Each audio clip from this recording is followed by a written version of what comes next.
սպասումներ կան այսօրվա նիստից, ընթացքից ընդհանրապես մի երկու բառով կներեք։ Այսօրվա նիստը հիմնականում տեղի ունենալու հարց-պատասխանի ֆորմատով։ Սպասումներն այն է, որ մեր հարցերին տան adekvat եւ հստակ պատասխաններ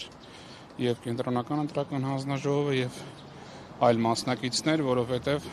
շատ հարցեր ունենք, որոնք հստակություն են պահանջում։ Իհարկե, այդ հարցերը տալուց առաջ էլ գիտենք, որ նման պատասխաններ հազիվ թե հնչեն, որովհետեւ այդպիսի պատասխանների առկայության դեպքում այսօր մենք սահմանադրական դատանում գուցեև չլինեինք։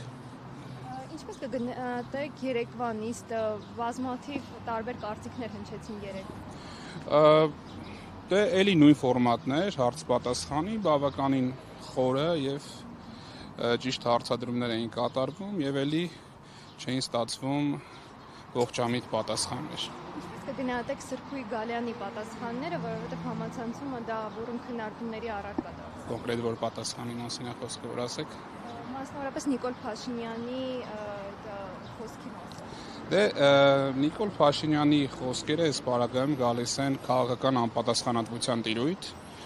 եւ իր թիմակիցները հետո ճարահատյալ փորձում են սրբագրել այս կամ այն արտահայտությունը։ Հիմա բոլորին ակնհայտ է եղել, որ ինքը հաստատական պնդում է կատարել եւ հանրային լայն արձագանք է ստացել այդ պնդումը, որ իբրև թե անդիմության ձայները կաշառքով ձեռք բերված ձայներ են։ Հիմա իր թիմակիցները ստիպված են սահմանադրական դատանում պատճառաբանել, որ դա ընդհանրապես քաղաքական խոսույթ էր, շատ հեշտ է, հա, մարդկանց վիրավորել, ձերբարտել, հետո ասել սա քաղաքական խոսույթ էր։ Մյուս կոնտեքստում, երբ որ իր ագրեսիվ խոսքը, բռնության խոսքը, ատելության խոսքը էլի մեկնաբանում է որպես քաղաքական խոսք, գոնե թե այս ընտրություններին շատ հստակ զուգահեռելու տեղ կա։ Նույն միջադեպի մասին կարող ենք քննարկել, այդ ատելության խոսքը տեղի ունեցել քաղբանդարկյալ Արտուր Օսիպյանի նկատմամբ,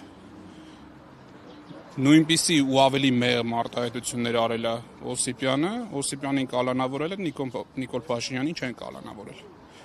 Եթե իր համար ընդունելի է բռնության ատելության խոսքը մեկնաբանել որպես քաղաքական խոսք, ինչի դա ընդունելի չի հասարակ քաղաքացու մասով։ Սրան պատասխաններ իրենք չեն կարող տալ եւ իրավապահ մարմինները նույնպես չեն կարող տալ։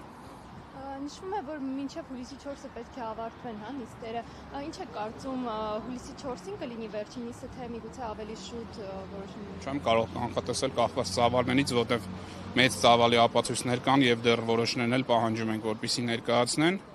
եւ հնարավոր է, որ մենք ամեն օր մինչև հուլիսի 4-ն էլ դատական նիստ անենք։